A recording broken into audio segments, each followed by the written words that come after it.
Hello and welcome back to JVSCP and the second to last chapter of There Is No Antimemetics Division. If this is your first time joining us, this is a very strange video to do so, but there is a whole playlist where we read this book. Otherwise, if you just want to see a normal SCP entry reading, go to the video before or after this one. But with that out of the way, let's just begin. It's the second to last chapter and I can't wait.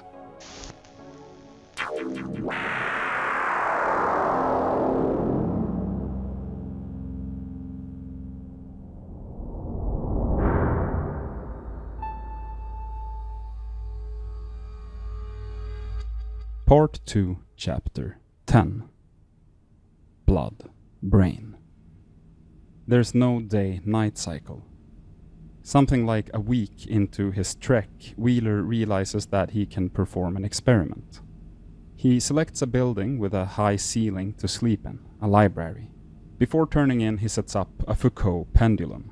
He suspends a heavy rock by wire from the ceiling and sets it swinging. The following morning, the slow pendulum is still swinging, and it has precessed. It's swinging at about a right angle from the mark he made before he went to sleep. That means the world is still spinning. On reflection, he doesn't know if it proves anything. It's not clear whether the sun or the moon still exists, or any celestial objects at all other than the red-black eye socket at the horizon. The eye never moves.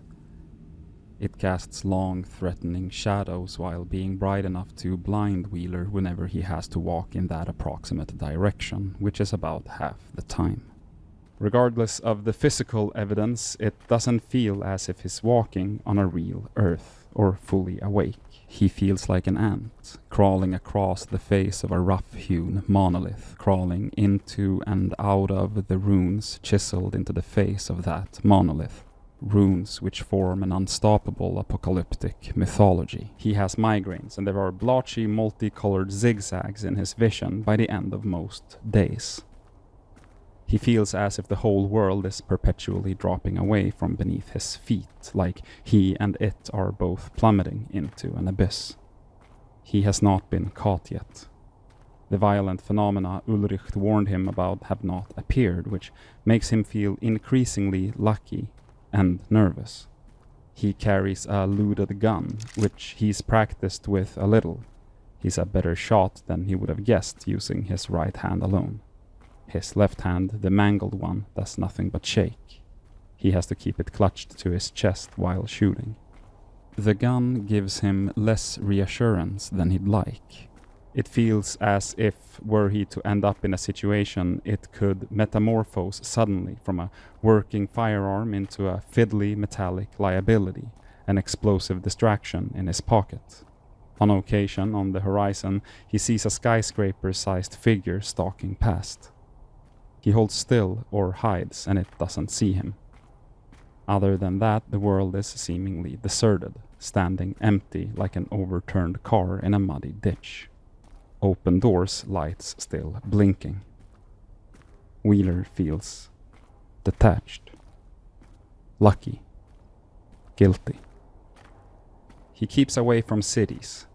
He has not yet come within eyeshot of a sarcophagus. Ulrich was evasive in describing them and advised him in the strongest possible terms to stay away from them. But on another night, he selects a bad place to camp, where the wind and the local geography funnel the noise from one of the sarcophagi up to him from the valley. The noise, despite its faintness and distance, cultivates such intense and intolerable nightmares that he has to get up, pack up again, and walk further away, as many more miles as it takes. The noise creates in him things which he dearly wants not to be flashbacks. He goes into a shop and, along with packaged food and bottled water, steals a cheap digital wristwatch. It has a date function. Today is Monday, the 17th of April. It's just gone lunchtime. Time is still passing. On some level, all of this is factual.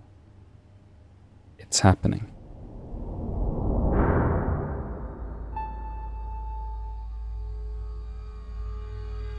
And if it's really happening, then what?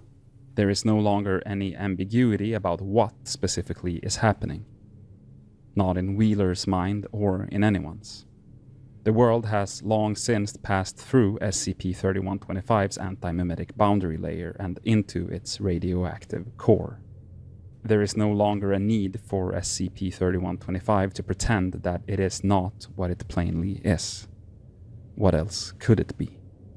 What difference could it make now? What could oppose it? It stands there in plain sight. Wheeler sees it.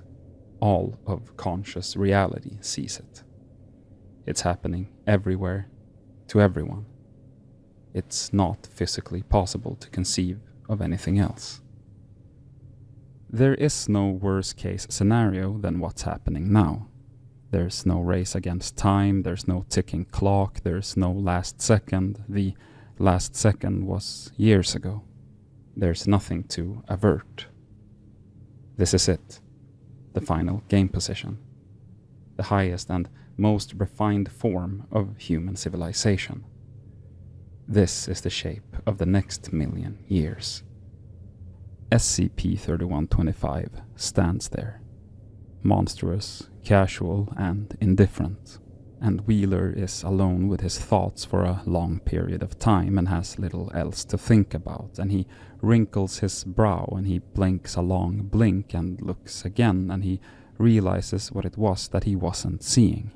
SCP-3125 is standing there, like a human stands.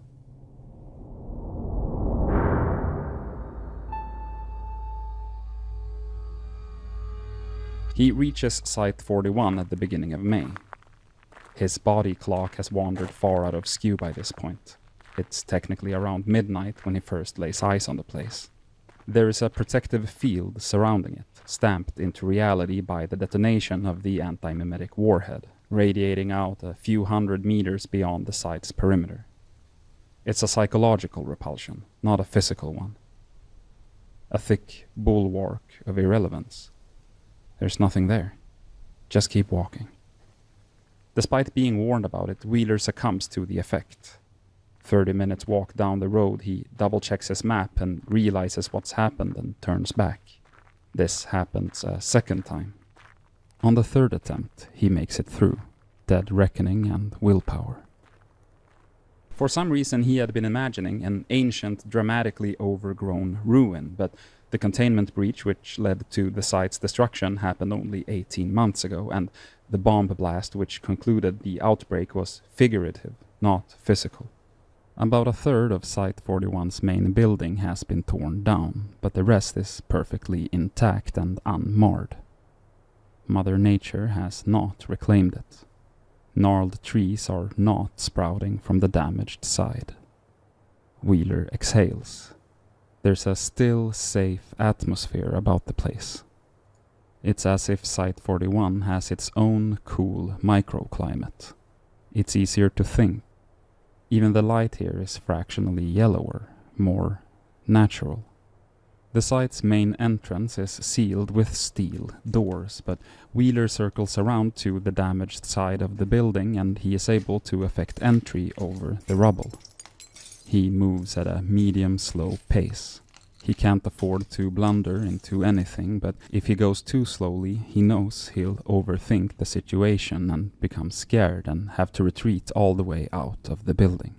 The late Daisy Ulrich promised him that the site was safe. She then went to rather disconcerting lengths to explain precisely what safe meant. No entities capable of spontaneously, actively harming a person. No entities in need of active dynamic containment procedures.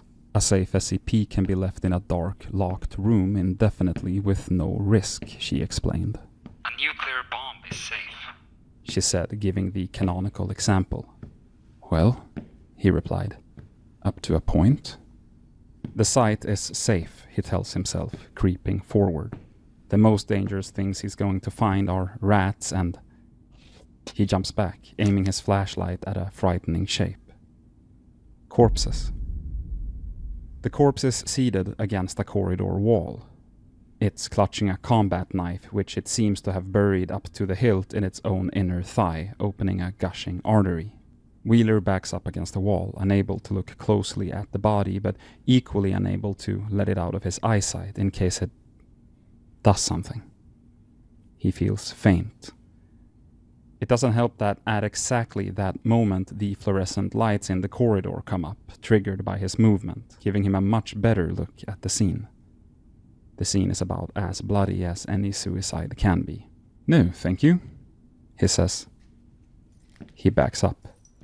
He backs all the way up the corridor and through the ruin to the virulent red place which passes for daylight, and there he froze up.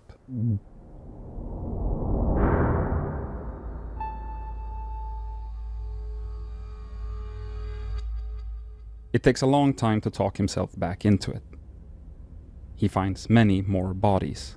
Some of them are in groups, having died during violent altercations or during more complex scenes which Wheeler cannot fully parse. Some of them are dismembered or just scattered pieces. Some of them appear to have been dead for significantly longer than the rest. They are little more than wafer-thin skin wrapped around skeletons, and there are strange things written on the walls beside them. Wheeler never works out why. There's still power. There's running water.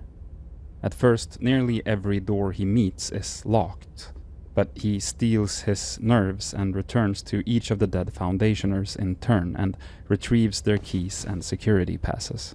Soon he has the run of the place, with only a few highly secure control rooms and containment units denied to him. At this point, his task has become open-ended. Hughes is not somewhere on Site-41, which he almost certainly isn't. Wheeler needs to find information leading to his true location. He needs data. He collects devices, phones and laptops and computer terminals. Foundation built with chunky form factors. Most of them need passwords or pins, which he can't get, but a few can be unlocked using security passes or biometrics, which he can get if he carries the device back to the relevant corpse and presents their face or finger to the scanner. The devices still have power, too. Wheeler is unable to find anything resembling a battery readout on any of them. He is slowly learning a key lesson. The Foundation builds things to endure. And though the Foundation as a group of people is absent, the physical systems they built are still here and functioning and ready. The SCP database is the most obvious icon on every device's home screen. Ulrich told him to look out for a particular sigil, concentric circles with 3 inward-pointing arrows. Inevitably, like an uncounted number of newcomer Foundationers before him, Wheeler loses a significant number of hours browsing the entries.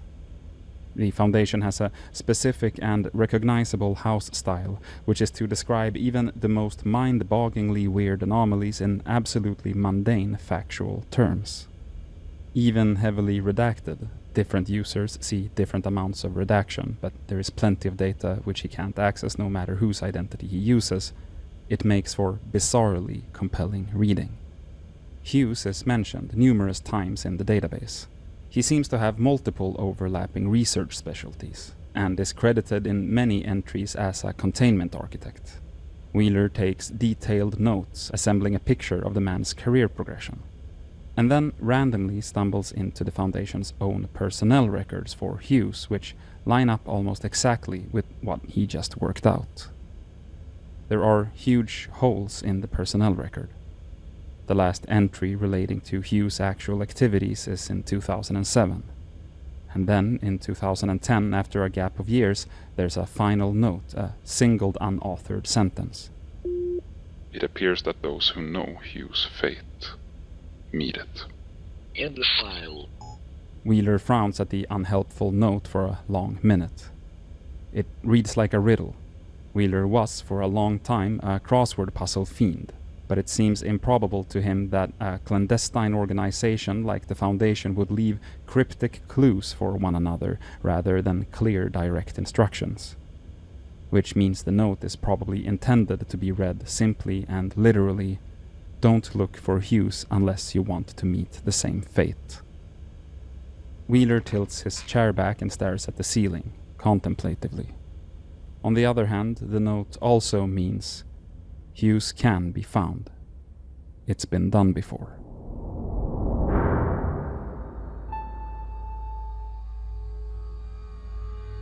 There's no day-night cycle, but he's worn out. His body is telling him that he needs to sleep.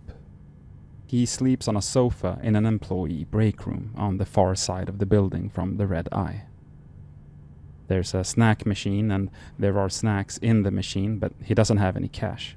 He considers breaking the glass, but if he screws it up and cuts himself badly, there isn't a single doctor left in the whole world who could stitch him up. He considers and rules out looting the nearest corpse for $1. As he tries to sleep, something comes to him, an acute, anxious energy. It grips him by the shoulder. Get up. It screams at him distantly. You cannot rest. Do the arithmetic. It's all still happening. Move. He rolls over and ignores it. And it bothers him intellectually that he can ignore it. He wonders if there is some vital organ missing from his body. He should be quivering with anger and terror right now, yes? Why, in his heart, is he so calm? He looks at SCP-3125, whose very existence on paper should paralyze him with fear. He looks at what SCP-3125 is doing, which should fill every fiber of his being with furious purpose. He looks at his own significance to the whole endeavor and his own guesstimate of the odds. He does the arithmetic, and the product of all of those factors rounds down to damn near 0. This isn't going to work. That's why. This has to stop. It has to end. Please. Curled up in his sleeping bag, eyes screwed shut, Adam Wheeler mutters to whatever may be listening. It isn't going to work.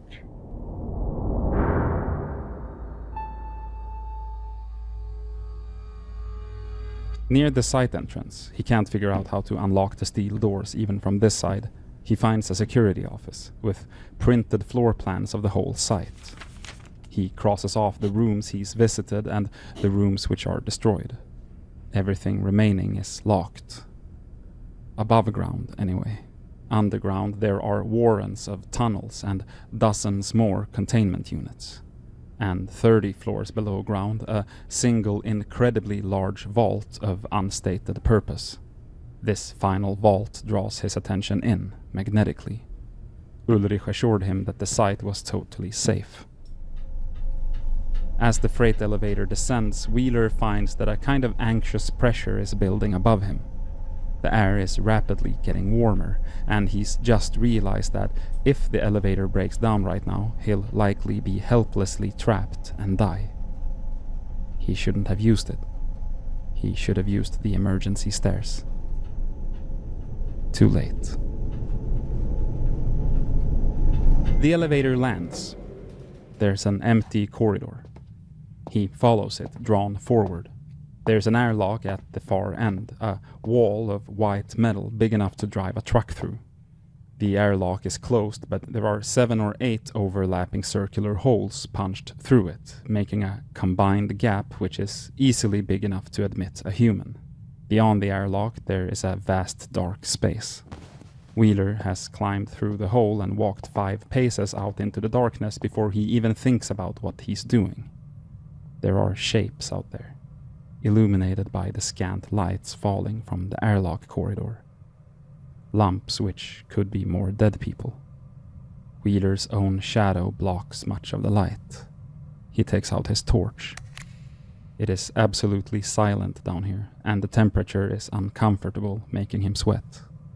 The rest of the huge vault, as far as he can shine his light, is totally empty, but his torch is not powerful enough to illuminate a space this big, so it's hard to be certain. He advances. A loud tone is building in his ears as he gets closer. There are, he counts, 14 dead. 13 of them dead in a rough circle around a 14th, a woman lying flat on her back. Just outside of the circle there is a military truck with the inert remains of a complex machine mounted on its back. This, Wheeler surmises, is the antimemetic warhead. There is a cable leading down to a control unit lying on the floor under the hand of the dead woman. "Ah," he says with a note of regret. "So you're the one." Her security pass looks different from the others. It has a bright diagonal stripe across it in red and orange.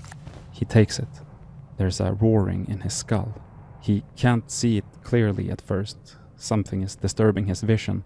A gold-white spot in the corner of his eye. An artifact from the combination of extreme darkness and bright torchlight. He squints.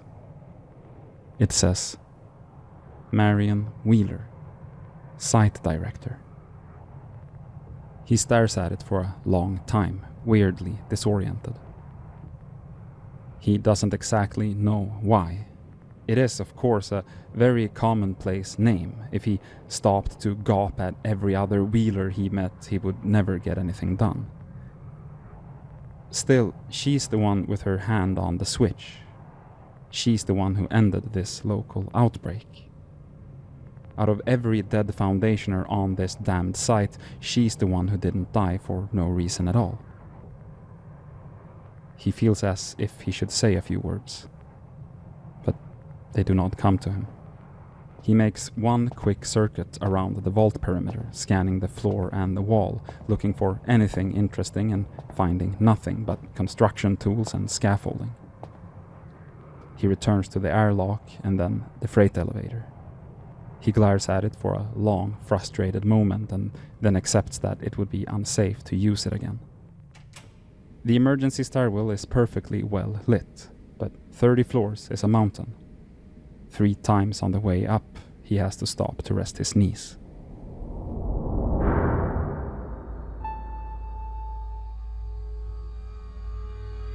The site director's pass gets him everything. Every control room, every containment unit, every file. He gets the whole story. He puts the last piece in place. He leaves a note following the same hopeless, diligent ritual as the rest of the antimemetics division before him. He emerges from SCP-3125's inverted containment unit with extremely clear written instructions from himself to himself. He knows exactly where he needs to go. As he moves down the forest road away from the site, he reaches and crosses the edge of the antimemetic crater. He squares his shoulders, re-entering the presence of SCP-3125. His inner ear starts free-falling again. Where were you just now? Someone calls out to him. He stops walking. He squints into the intense light ahead of him, shielding his eyes. He can just about make out a figure standing there. The trees on each side of them rustle and move. They're too tall. Spider scrapers. A wave of dread hits Wheeler, followed closely by one of perverse relief. This is it. Why can't I track you? The unidentified man says. His voice sounds faint. You're so weak. It's like you don't exist. I just wasted 2 days trying to pick you up again. What's wrong with you? Wheeler says nothing. The man is closer. He didn't walk, but the distance between them halves, and his voice is easier to hear, though he is still too bright to look at.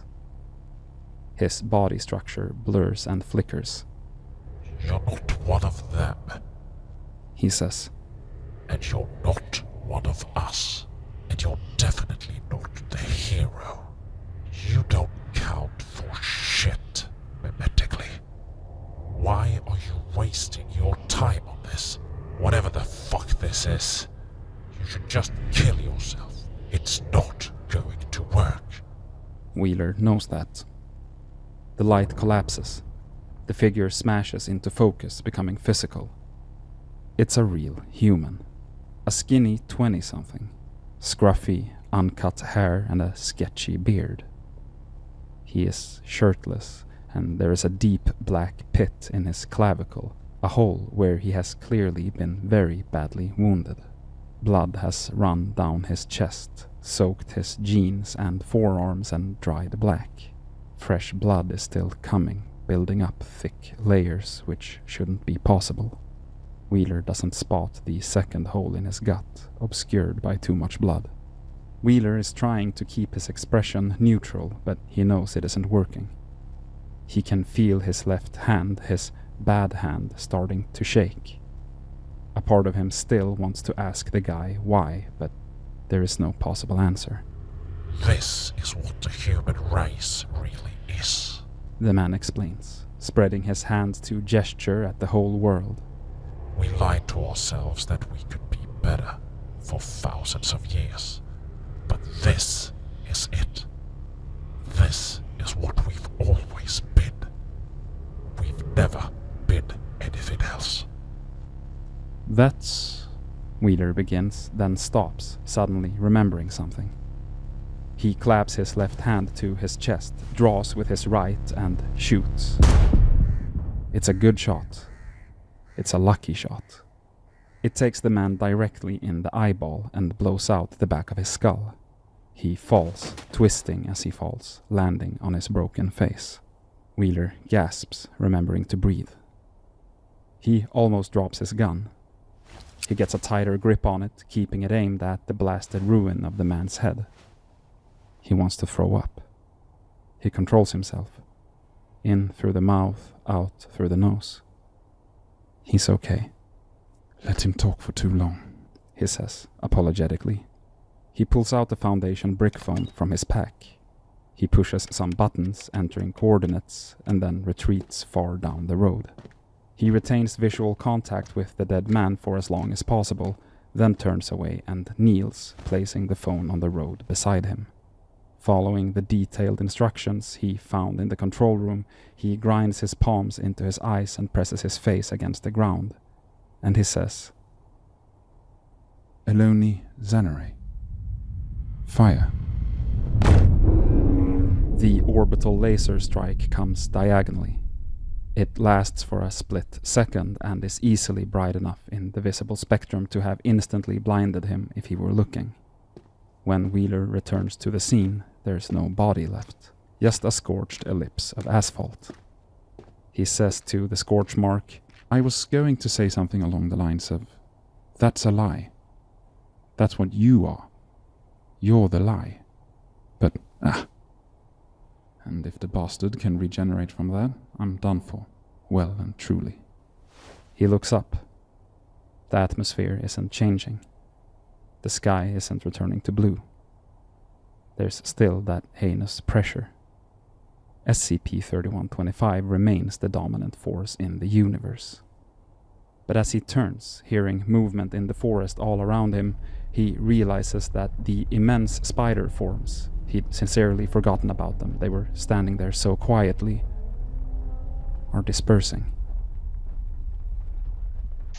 The second to last chapter of this book, and in the last video, I think in the two last videos, I've had a lot to say at the end. I've been kind of yapping on for a good while about the noosphere and about, I don't know, I feel like a bunch of shit. But honestly, for this one, I don't, because we're so close to the end, right? Like, if you've ever watched a good show and then you get to the second to last episode, unless you're catching that as it premieres, right, and then you have a week or whatever to discuss it with your friends, then you might talk about it. But if you, like any normal person, are just binging a show after the fact, you're not gonna stop with one episode left and be like, let's actually ponder on this for a little while. And that's what I'm feeling here.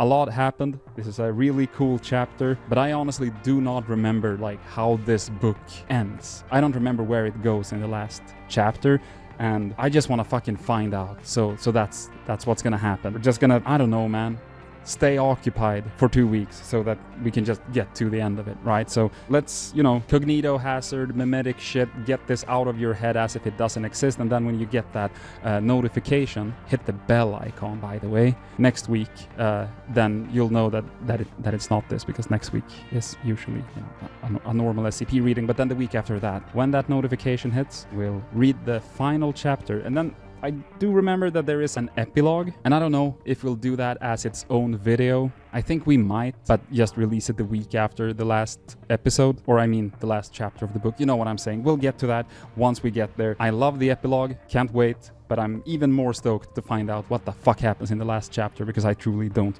remember. What a good chapter this is, what a good book this is. I'll remind you again to keep an eye out, because even though you can't pick this up right now, you will soon enough be able to pick up Quantum's completely rewritten new version of this, which I am so stoked about. This must be like the third time I've read this book, and I'm gonna go for a fourth one whenever the new book comes out. So I think you should do the same if you've enjoyed this series so far. Thanks a lot, a whole lot actually, to our Patreon members or patrons and our YouTube members. They're up on screen right now, and you can also be up on screen right now. Well, not right now, but in the next one you could be if you became a member. So I think you should go ahead and do that so that you could be up on screen over here, might be over there. I don't know, that'd be hella cool.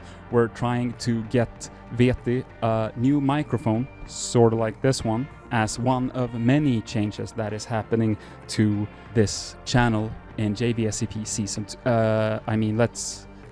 Thank you for watching.